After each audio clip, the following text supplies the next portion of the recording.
नमस्ते दोस्तों, मेरा नाम लकी, मैं एक शराबी हूँ। हाय लकी भाई। हाय लकी भाई। Hi everyone. परमेश्वर की कृपा, अल्कोहलिक्स अनोनिमस का मार्गदर्शन। आज का दिन शराब के पहले घूंट से दूर हूँ। मैं reviver group of alcoholics anonymous का मेंबर हूँ। स्पॉन्सर लिया हुआ है। एक ही तत्वों पे आधारित, एक ही सेवाओं में रुचि रखने वाला जीवन व्यतीत करने की कोशिश कर रहा हूँ, और अच्छे से कट रही है दोस्तों। उसकी रजा में मैं शुक्रगुजार हूँ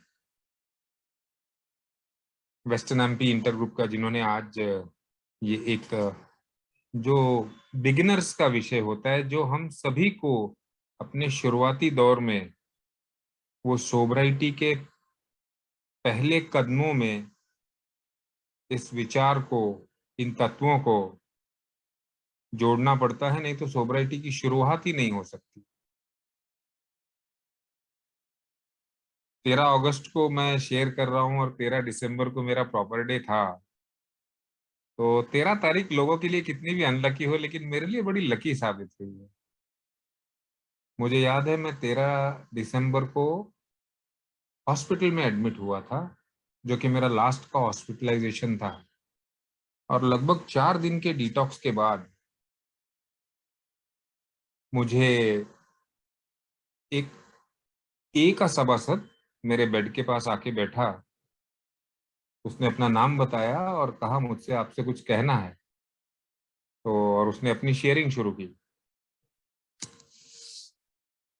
वो शेयरिंग कर रहा था, मैं सुन रहा था।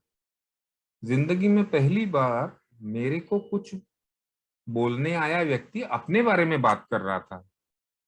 इसके पहले जितने भी लोग मुझसे कुछ कहने आते थे, वो मुझे मेरी दशा बताते थे, मेरी करतूतें बताते थे, मेरी क्या हानि हो सकती है, मैंने क्या हानि कर दी है, ये सारी कुछ बताने के लिए आते थे। लेकिन ये अजीब इंसान था, अपनी बात कह रहा था। मैं सुनता गया। कुछ कुछ मुझे आइडेंटिफाई हुआ, क्योंकि 4 दिन का डिटॉक्स हो चुका था और मैं होश में था, डरा हुआ था, होश में था। और अपनी शेयरिंग खत्म करने के बाद उसने मुझसे पूछा, क्या आप भी शराब से दूर रहना चाहते हैं? मैंने कहा, "हाँ, रहना तो चाहता हूँ, लेकिन मेरे से जमता नहीं है। मैंने बहुत कोशिशें करके दी, बहुत प्रयत्न किए, मेरे से होता नहीं है।" तो उसने कहा, "देख दोस्त, ये जमता तो मेरे को भी नहीं था, लेकिन मैंने कोशिश करनी शुरू की, और मीटिंग्स और मीटिंग के मेंबर्स के माध्यम से मुझे धैर्य मिला। उसकी वजह से मैं एक एक दिन करके अपनी सोब्राइटी की शुरुआत कर पाया। आप भी आके देखिए मीटिंग में, कोशिश करते हैं, चलो, वायदा कोई नहीं करना है, कोशिश की बात है।" वो जाने लगा, पता नहीं उसके मन में क्या आया, और वो मुड़ के उसने मुझसे कहा, फ्राइडे का दिन था और सैटरडे को पहली मीटिंग थी। उसने मुझसे कहा, "सरदार जी, आप स्मार्ट लगते हो मुझे थोड़ा, और आप ये सोचिए, आप जिंदगी में क्या बनने चले थे और क्या हो गया।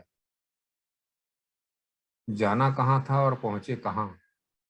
इतना बोल के वो चला गया। और वो उसके आखिरी की बातें मेरे दिमाग में गूंजती रही, कानों में गूंजती रही।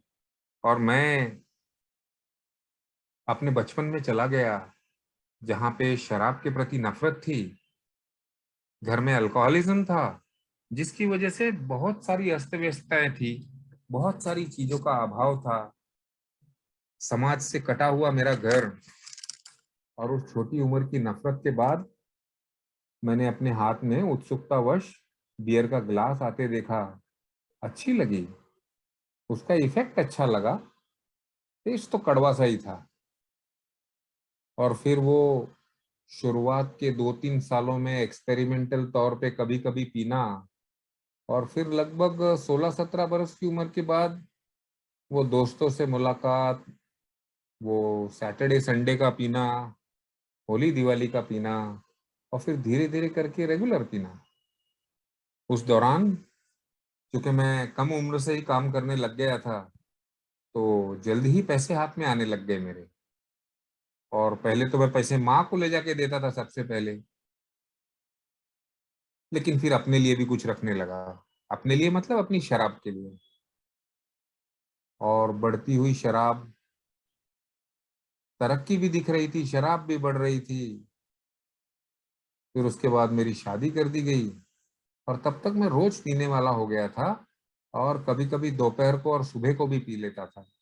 सो तबीयत की तकलीफें और रिलेशनशिप में बहुत ज्यादा तकलीफें आने लग गई थी। माँ का अभी, माँ और बहन, मेरा बड़ा भाई एक्सपायर हो चुका था, तो लगभग मैं 16 बरस का होऊंगा तभी अल्कोहलिज्म नाम की जो बीमारी हम सुनते हैं उसका शिकार हुआ।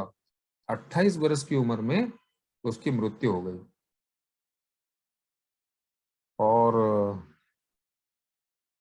मैं देखता गया कि शादी में वो कस्में वादे जो मैंने अपनी पत्नी के साथ किए थे, और फिर आगे चलते चलते पिताजी का देहांत हुआ। और लगभग 23 बरस से 28 बरस की उम्र तक मैं राउंड द क्लॉक ड्रिंकर हो गया। मुझे सुबह की पीनी ही पीनी है। कुछ वक्त मैं काम के लिए निकाल लेता था, मेरी खुद की वर्कशॉप है तो कहीं जाना नहीं था, और जो आया उसके साथ में बस वो पैसे वैसे बटोरना, और शाम को जो शुरू होती थी पता नहीं कब खत्म होगी। फिर मुझे चीजें जाती हुई दिखाई दी, दोस्त, रिश्ते नाते, बेइज्जतियां हुई, हॉस्पिटलाइजेशन बढ़ता गया, और फिर कई हॉस्पिटलाइजेशन का तांता लग गया।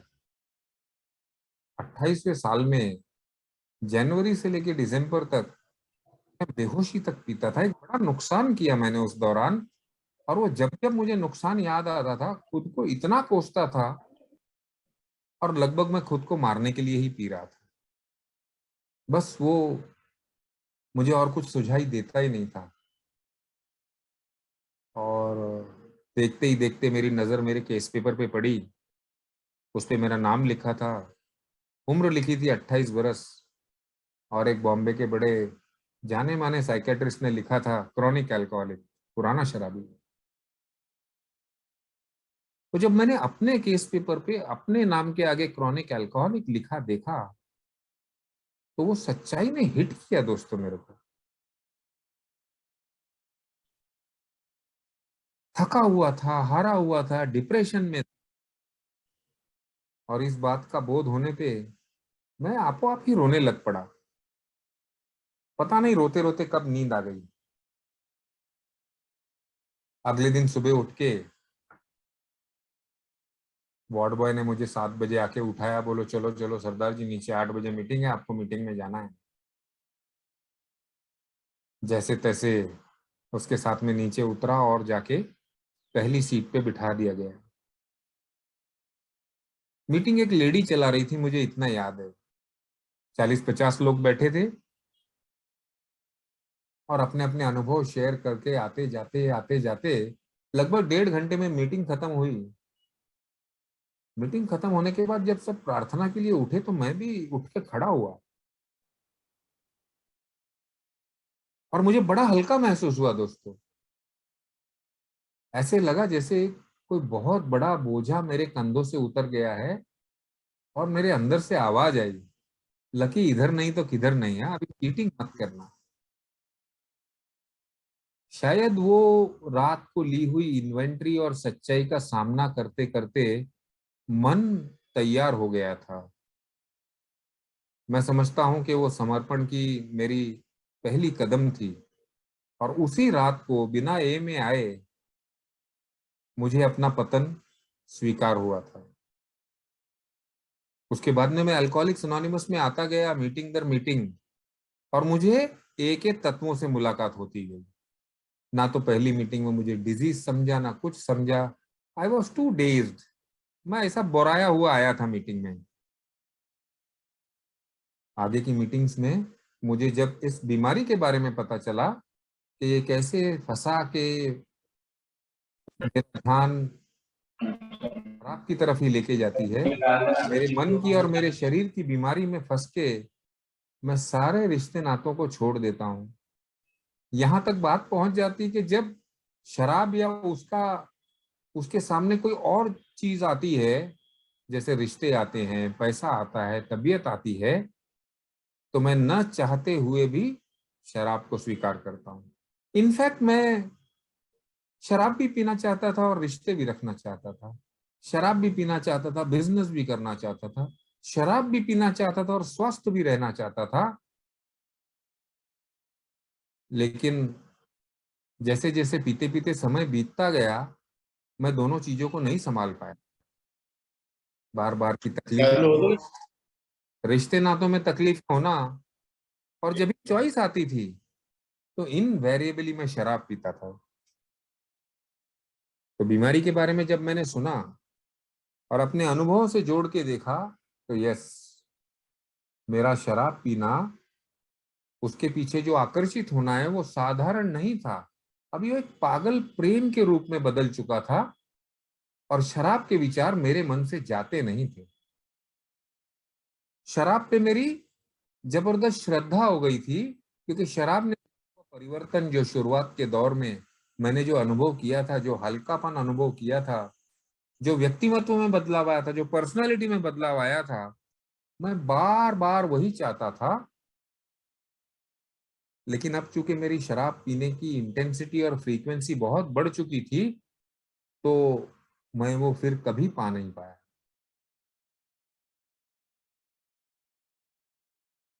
अपने अनुभवों से जब मुझे समझ में आया कि हाँ, आप जो कहते हो ना, ये बीमारी, तो मैं भी बीमार हूं। और फिर मैं सुना कि शराब से दूर रहने की क्रिया में जब तक मैं ये स्वीकार नहीं करता हूं कि ये समस्या हो गई है, तब तक कोई प्रगति पॉसिबल नहीं है। और मैंने अपने अनुभव में देखा कि जब जब बारी आती थी, मेरे से सवाल पूछे जाते थे, मैं डिफ्लेक्ट करता था। मैं अपनी समस्याओं को मिनिमाइज, बहुत छोटा करके बताता था और छोटा करके देखता था। एक्सीडेंट हो गया, अरे नहीं नहीं यार, उसने ऐसा किया, रोड पे पानी था, वो सडनली लाइट आ गई, मैं तो धीरे जा रहा था। घर की तकलीफों में मुझे ऐसे लगता था कि मेरी बीवी जो है ना, ये ज्यादा ही बोलती है यार, इसी के कारण सारी समस्याएं हैं। अगर ये कम बोले ना, साला प्रॉब्लम नहीं होता है। इसके बोलने की वजह से मैं पीता हूँ ना, ये मेरे को चैन से रहने नहीं देती। मेरी माँ जो है ना, वो मेरे बारे में बहुत ज्यादा चिंता करती है यार। मेरी छोटी सी समस्या को इतना बढ़ा चढ़ा के बता रही है, इतना पैनिक हो रही है। इतना बड़ा प्रॉब्लम है ही नहीं, प्रॉब्लम है लेकिन इतना बड़ा है ही नहीं। ये सारा डिफ्लेक्ट करते करते मैं अपनी बिजनेस की समस्याओं में यही सोचता था कि यार, ये मेरे ना लोग ही गलत मिल रहे हैं, मेरे को ये फंसाने वाली ही दुनिया है, ये सीधा चल के कुछ होने वाला नहीं है।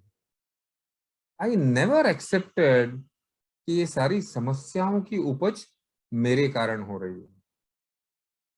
मैं हमेशा बाहर की दुनिया की तरफ देखता रहा, और जब कोई आके बोल देता था ना, अरे इसके ऊपर जादू टोना किया होता है, मैं मानता नहीं था, लेकिन मन ही मन खुश होता था, चलो एक और डायमेंशन मिल गया, जादू टोना। फिर कभी कभी किस्मत, अरे क्या करूं, मेरी किस्मत ही ऐसी है। मेरी अवस्था स्वीकार मुझे कभी नहीं हुआ।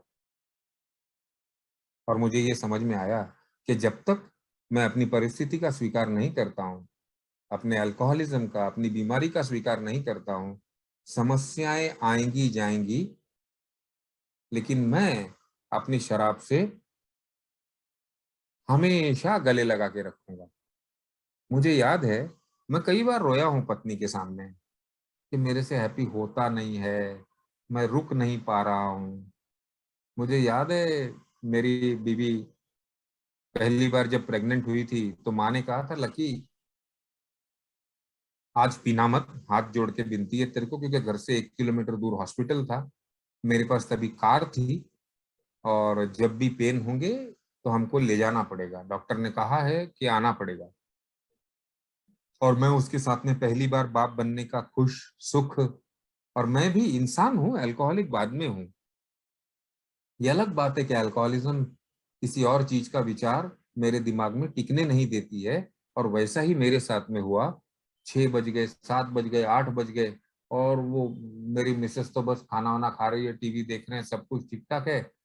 मेरे मन में पीने का विचार आया, और मैंने कहा है कि 2 पैग मार लेते हैं यार, वैसे भी खुशी का दिन है। बहाने मिल गए, मैंने अपने आप को पटा लिया। मेरे घर में बोतल थी, मैंने उसमें से 2 पैग मार लिए। और फिर मैं देखता रहा अपने आप को रोकते हुए कि देखें भाई, मुझे जिम्मेदारी का भी बोध था। और करते कराते जब कुछ नहीं हुआ, रात को 11 बजे मैंने चौथा मारा, पांचवा मारा, और लगभग 12 बजे में ढेर हो गया। उसके बाद में अगले दिन सुबह 7 बजे मेरे को मेरे एक वर्कर ने आके उठाया, हमारा वर्कशॉप में ही घर था। अरे लकी भाई उठो, अब तो बेटी हुई है। और उसने जैसे ही बोला ना बेटी हुई है, तो मराठी में एक कहावत है, पहली बेटी धनाची पेटी। जा रे, बोतल लेके आ, 2 बोतल लेके आ। मुझे ये समझ में नहीं आया कि रात को कितने बजे मेरी मिसेस और मेरी माँ उसको हॉस्पिटल लेके गई, रात को 3 बजे कैसे लेके गई होगी, पता ही नहीं। उसके बारे में कभी मन जाता ही नहीं था। मन इस प्रकार से प्रेम में लगा हुआ था कि बस उसी में मुक्ति मिलेगी, उसी में सुख मिलेगा, यही बार बार के विचार आते थे। और इतना आध्यात्मिक पतन हो चुका था, नैतिक पतन हो चुका था, कि शेमलेसली मैं हॉस्पिटल में भी गया नहीं। 3 दिन तक मेरी पार्टियां चलती रही। और जब माँ घर पे आती थी, डांटती थी, तेरे को कदर नहीं है, अब बच्चे वाला हो गया है, अभी ऐसा हो गया, अभी वैसा हो गया है, बस मन यही, बीमार मन यही बोलता था। अरे ये क्या बात का बतंगड़ बता रहे हो यार, मैं इतनी कोई पिया नहीं था, मुझे उठा लेते थे तुम, खामखा तुम पैनिक हो गए रिक्शा विक्शा करके। मुझे बाद में पता चला कि मेरी माँ ने ऑलरेडी रिक्शे वाले को बोल के रखा था, एक हमारे पड़ोस में रहता था, हम बड़े ही लोअर मिडिल क्लास जैसे एरिया में रहते थे, तो उसको बोल के रखा था। वो बेचारा एक आवाज पे उठ के आया और रात को 3 बजे ले गया। नहीं मन गया, नहीं स्वीकार हुआ कि मैंने ये करना चाहिए था। और मैंने जैसे जैसे अपने जिंदगी में अनुभव देखे, मैंने सच्चाई कभी स्वीकार नहीं की थी। एक ही मीटिंग हॉल में बैठे बैठे मैं ये सुनता गया और ये भी समझता गया कि ये प्रोग्राम को जो स्वीकार करना है ना, वो इस सुरक्षित वातावरण में संभव होता है। लोगों की शेयरिंग्स में, उनके अनुभवों के द्वारा उनको क्या महसूस हुआ और कैसे ये पहले कदम उन्होंने लिए। कंटिन्यूस एक ही मीटिंग में आते आते मैंने वो स्वीकार करना शुरू किया। और फिर मुझे ये समझ में आया कि इस बीमारी को अरेस्ट किया जा सकता है, और वो अरेस्ट हम सरेंडर के पहले कदम से करते हैं। जब तक मैं सरेंडर नहीं करता हूं ना, शरणागति नहीं स्वीकारता हूं, तब तक ये स्वीकार करने के बावजूद कि मेरी समस्या है, मैं शराब से दूर नहीं रह पाऊंगा। मेरे पास बहुत सारे दूसरे ऑब्स्टेकल्स हैं। मेरा अहंकार है, मेरा डर है, जो कि स्थिति सामान्य होते ही शराब के बिना जीवन की कल्पना नहीं कर पाता है। ये डर मुझे हमेशा थोड़ी सी पिएंगे ठीक हो जाएगा, वो भावना में लेके जाता है। फिर अहंकार के माध्यम से मेरे अंदर वो तथाकथित आत्मनिर्भरता की भावना अभी समझ गया लकी तू। मैंने जिंदगी में कई बार 2-2 4-4 दिन के लिए शराब बंद कर पाया हूँ।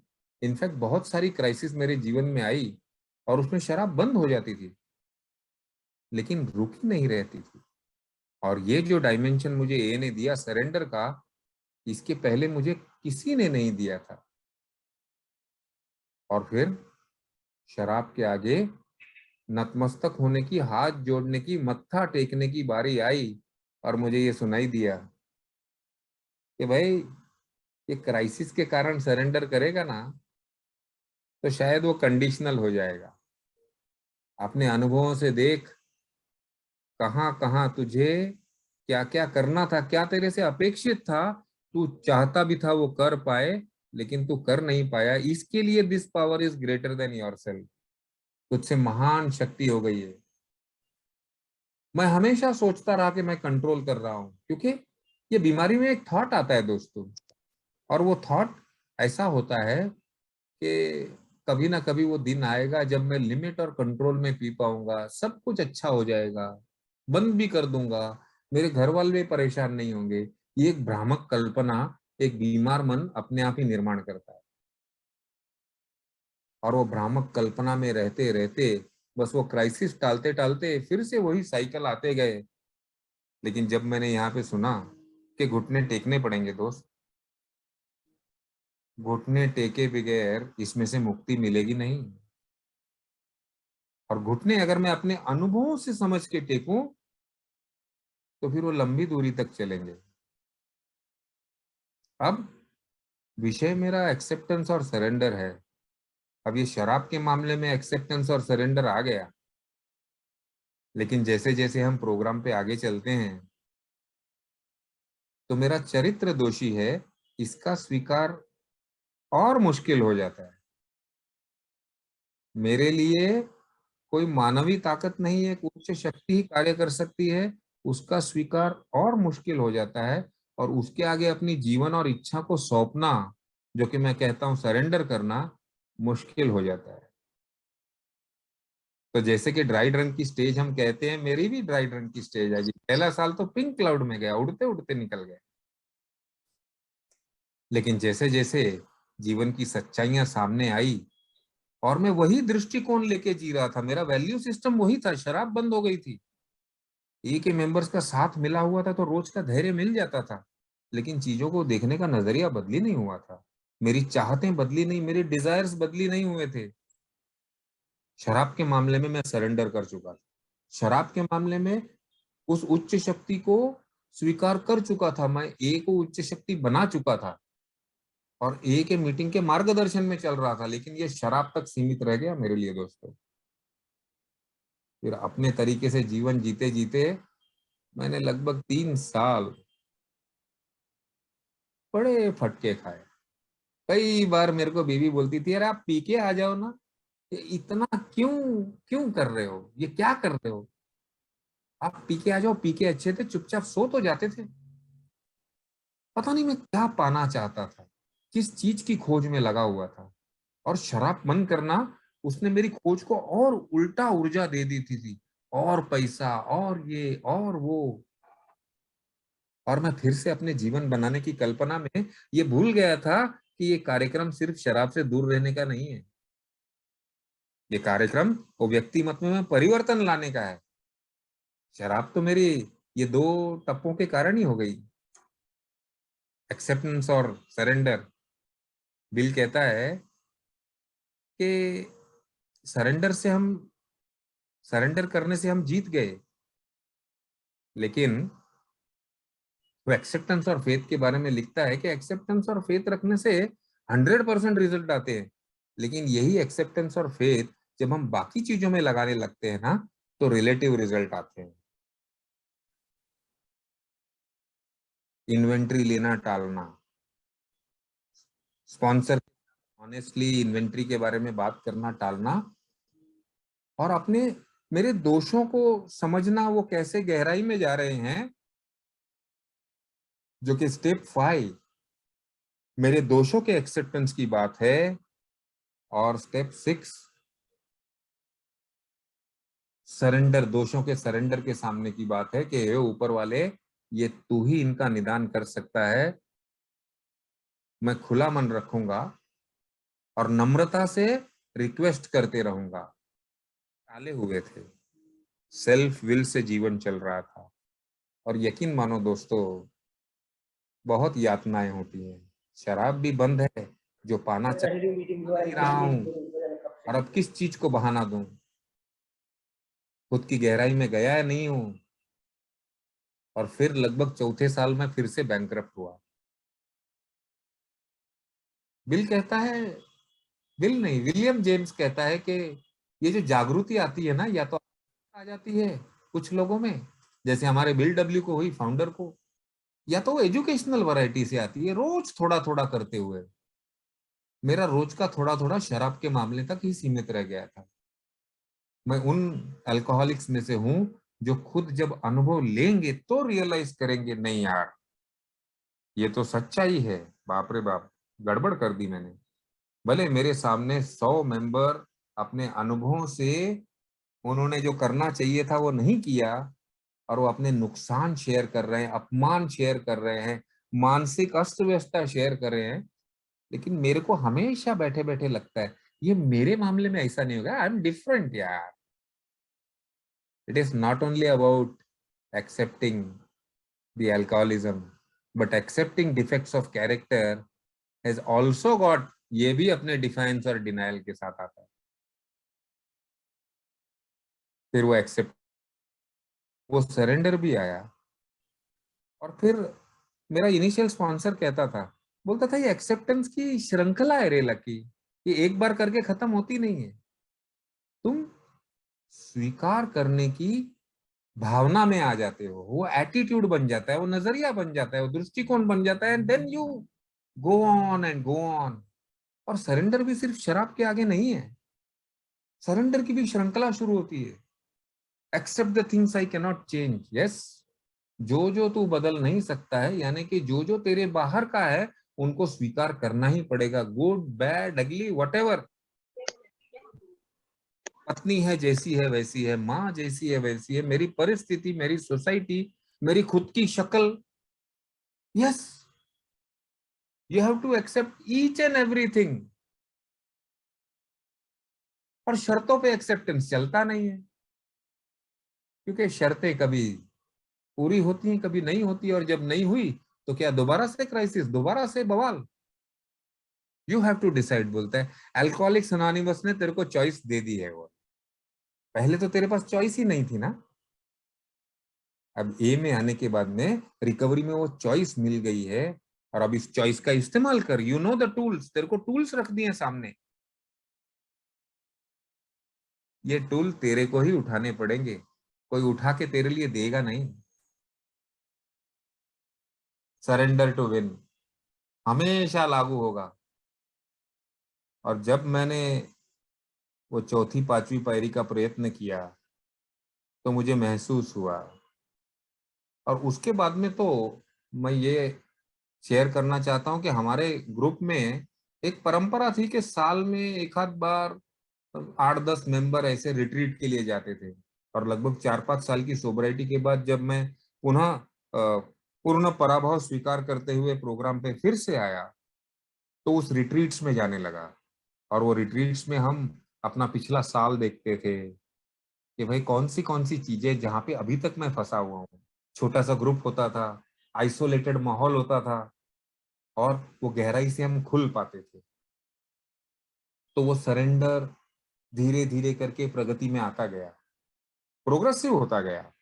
डिजीज प्रोग्रेसिव है तो सरेंडर भी प्रोग्रेसिव होना चाहिए. It can not stop at one thing. वो सारी रिट्रीट्स ने बहुत मदद की दोस्तों, क्योंकि क्या, मैं एक कॉम्प्लेसेंट इंसान हूँ, लेजी हूं ना. जब तक धक्का नहीं लगता आगे नहीं चलता हूँ. स्वार्थी हूँ, सब कुछ मेरे तक आने में इच्छा रखता हूँ.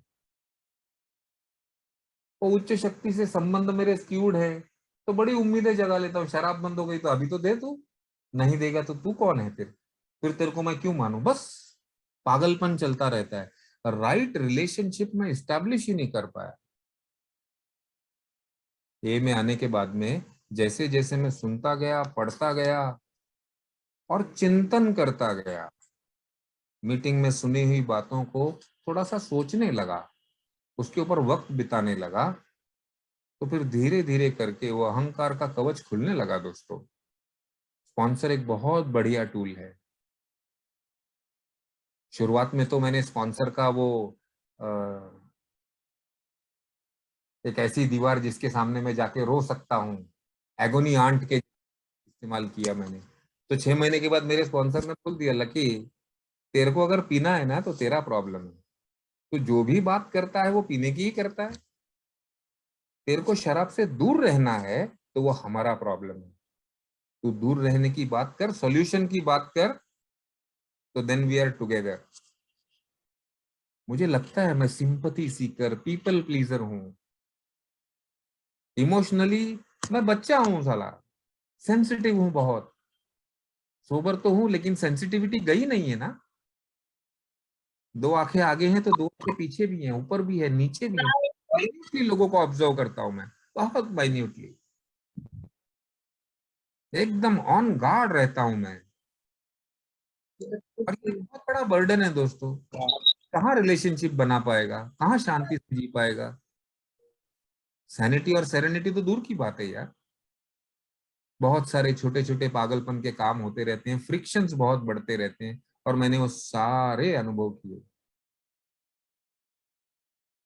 फिर अगला एक्सेप्टेंस एंड सरेंडर जब चला तो थोड़ी सी राहत मिली। समझने लगा कि जब कोई कोई अंदर से बेचैनी महसूस होती थी किसी सिचुएशन में, किसी व्यक्ति के साथ, और वो रिजेंटमेंट धीरे से सरकाजम के रूप में, व्यंग के रूप में बाहर आती थी, तो मुझे समझ में आता था कि ये व्यंग नहीं है, ये व्यंग के नीचे छुपा हुआ रिजेंटमेंट है। तो इसको डिफ्यूज कर, पॉज देते हुए उस आंख बंद करके उस परमेश्वर को बोलने की क्रिया शुरू हो गई डेली इन्वेंटरी के साथ साथ। फिर एक तीसरा एक्सेप्टेंस और सरेंडर आया। ये सब होते होते मैं अपनी सुरक्षितता के लिए हमेशा से पैसे पे, व्यक्तियों पे और परिस्थितियों पे निर्भर कॉन्शियसली सबकॉन्शियसली रहा ही हूं। उम्मीदें अपने बच्चों से, ये कर ले वो कर ले, ऐसा व्यवहार करे, बढ़िया। पैसा जरूरी है, पैसा बहुत सी चीजों के लिए काम में आता है, लेकिन जैसे शराब सब चीजों की चाबी थी ना, वैसा रिकवरी में बाद में पैसा सब चीजों की चाबी लग गया। ऐसा लगने लगा कि बहुत ज्यादा पैसा यानी कि बहुत ज्यादा सिक्योरिटी यार। I am feeling insecure. मैं हूँ, भगवान पे विश्वास करता हूँ, लेकिन लॉजिक ऐसा होता है कि कर्म तो मुझे करने पड़ेंगे ना, भगवान आके थोड़ी पैसे देने वाला है मुझे। मेरे को मेहनत करनी पड़ेगी, मेरे को सब कुछ करना पड़ेगा, बच्चों के लिए घर बनाना है, ये करना है, सब मुझे करना पड़ेगा। I have to do that. मेरे दोस्त कई बार बोलते थे, हमारा पैसे के साथ में रिलेशनशिप ना थोड़ा ऑकवर्ड है साला। बाकी दुनिया के लिए पैसा साधन होता है, अपने लिए साला साध्य हो जाता है। तो भगवान की पोजीशन पे ले जाके बिठा देता है उसको। हम ये भूल जाते हैं कि हमने कई बार ताजमहल खड़े किए और लात मार के वो सारे महल खुद ही तोड़े हैं, और उन्हीं महलों पे विश्वास करते हैं जिनको खुद ही तोड़ते हैं। सातवें कदम में बिल कहता है कि बच्चों को बड़ा होना पड़ेगा, अभी बच्चा मत रहे, आदमी बन आदमी। और आदमी कौन होते हैं? जो अपनी सुरक्षितता के लिए एक सोर्स पे निर्भर करते हैं, और व्यक्तियों पे, परिस्थितियों और वस्तुओं पे अपनी निर्भरता निकाल लेते हैं सुरक्षितता के लिए। कंफर्ट के लिए रखें वो, यस, बिकॉज ये कंफर्ट देने वाली चीजें हैं। अगर मैं इन्हीं में से सुरक्षा ढूंढता रहा तो दौड़ते दौड़ते मर जाऊंगा, लेकिन सुरक्षित महसूस नहीं कर पाऊंगा, क्योंकि ये चीजें सुरक्षा दे नहीं पाएंगी, सिक्योरिटी दे नहीं पाएंगी। और सिक्योरिटी का सोर्स ढूंढ बेटा, और उस सिक्योरिटी का वही सोर्स है जिसको तूने भाटिया जनरल हॉस्पिटल में, उस जनरल हॉस्पिटल में टेक के रात को रोया था कि हे ऊपर वाले बचा ले मुझे, बख्श दे मुझे, एक चांस दे, बचा ले बस। ये वही सोर्स है। और फिर ये स्वीकार किया कि हाँ भाई, एक्सेप्ट किया, आदमी बनना पड़ेगा, अपनी जिम्मेदारी उठानी पड़ेगी, उस सोर्स की तरफ चलना पड़ेगा। बच्चों की तरह ये खिलौनों में खुशी प्राप्त करना मेरी मूर्खता है। छोड़ने पड़ेंगे ये खिलौने, खिलौने बनाने वाले की तरफ देखना पड़ेगा, जिसने मुझे भी बनाया है। खोज में उतरना पड़ेगा, और 11वें कदम ने मुझे वो खोज का रास्ता भी बता दिया दोस्तों।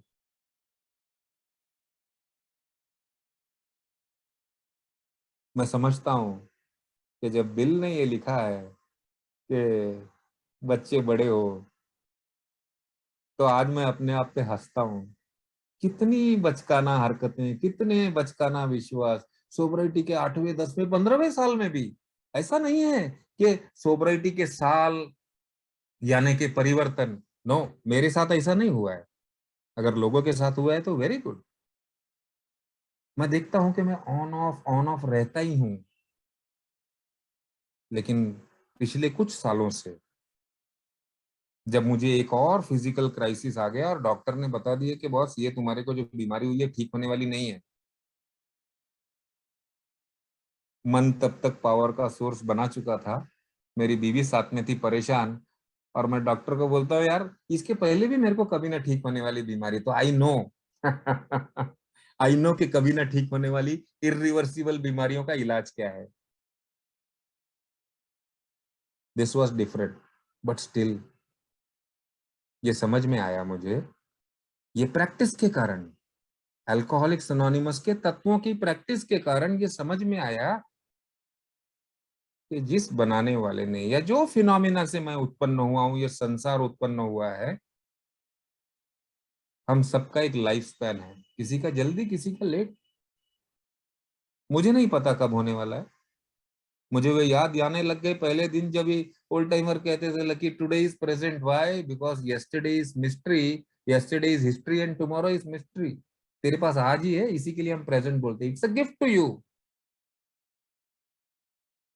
इन तत्वों के आधार पे चलते चलते समझता हूं कि जैसे वो बस गए थे, वो उतरने लगे थे, और अब वो ऊर्जा का स्रोत एक बहुत बड़ी चीज हो गई थी, इनएग्जॉस्टिबल चीज हो गई थी, और खुद की नश्वरता स्वीकार हो गई थी। Yes, and I had surrendered to the thought of invincibility. उन सारे विचारों को बिल जो कहता है ना 12वें कदम में, तबीयत की तकलीफ आएगी, बैंक्रप्सी आएगी, जो व्यवहार में होता है वो होगा। I cannot be invincible, no. मेरी सोबराइटी, मेरी आध्यात्मिक अवस्था, मेरे उच्च शक्ति के साथ संबंध मुझे इन चीजों से इंसुलेट नहीं कर पाएंगे, because these are the truths. You are a human being. एक इंसान होने के नाते ये समस्याएं आएंगी, और ये आने वाली समस्याओं का स्वीकार करना, ये मुझे अल्कोहलिक्स अनोनिमस ने पहले दिन से जो लगा दिया। इन समस्याओं को देखने का नजरिया बदल देना, ये मुझे अल्कोहलिक्स अनोनिमस ने जो देन दी है, आपकी शेयरिंग्स में से जो मिली है, इन पे चलते चलते आज इन तत्वों की गहराई और इनकी यूटिलिटी मैं 27वें साल में भी समझ रहा हूं, महसूस कर रहा हूं कि कितने यूनिवर्सल प्रिंसिपल्स हैं, कितने अडाप्टिव हैं, कि पहले साल में भी उनसे तत्व पे काम करने से राहत मिलती थी, और आज 27वें साल में भी राहत मिल रही है। बुढ़ापा आ रहा है, शरीर बदल रहा है, परिस्थितियां बदल रही हैं, सब कुछ बदलता जा रहा है। एंड यस, हम इंसान हैं और हम अफेक्ट होंगे। मैं कोई कांच के घर में या कोई लोहे के घर में नहीं बैठा हुआ हूं, असर करती है मुझ पे चीजें, लेकिन वो अंदर नहीं उतरती हैं। वो टेम्पोररी तौर पे असर होता है और टेम्पोररी तौर पे निकल जाती है। मैं समझता हूँ कि ये प्रैक्टिस की देन है कि वो तार जुड़ी है, एक शुक्राने वाला मन निर्माण कर दिया है। शुक्र है परमात्मा तेरा, शुक्र है। और मैं आज समझ पाता हूं कि घर में झगड़ा होने के बाद में भी, सब होने के बाद रात को हम 12-1 बजे सोते थे, और सुबह रात को ही सोने से पहले माँ हाथ जोड़ के उस परमात्मा को बोलती थी शुक्र है तेरा, तेरी रजा में कटा है आज, अच्छा कटा है। और मैं माँ के साथ 12 साल की उम्र तक बोलता था, मैं हाथ हिला के बोलता था माँ झूठ क्यों बोलती है। अभी देख तो छोटे बड़े भाई का सर फटा पड़ा है उधर, पापा जी गालियां दे रहे हैं उसको, और क्या अच्छा है, किस बात का शुक्राना है। मम्मी बोलती थी ये चीजें भी जाएंगी, अगर हम शुक्राना करते रहेंगे ना। और तभी तो मैं रिबेलियन मूड में था ना, मैं तो ये बोलने में खुशी होती थी कि तेरा भगवान काम तेरे लिए नहीं करता इतनी पूजा करके, तो वो किस काम का। मुझे एक्सक्यूज मिल गया था। लेकिन आज वही लकी है, अच्छी खबरें भी सुन ले तो शुक्राना, तबीयत की खराबी भी सुन ले तो शुक्राना, कुछ भी हो जाए, बस मुझे पता है इस बात का कि अगर मन में शुक्राना रहेगा तो चेहरे पे मुस्कुराना रहेगा ही। Gratitude is what is connecting me to humility. वो नम्रता ले आती है कि मैं स्वीकार कर सकूं, छोड़ सकूं उसकी इच्छा पे। नहीं समझता हूं बहुत सारे मामलों में आज भी, अटक जाता हूँ कई बार, बट देन यस, जो तुद पावे नानका साई पली कर। Thank you for giving me this sharing.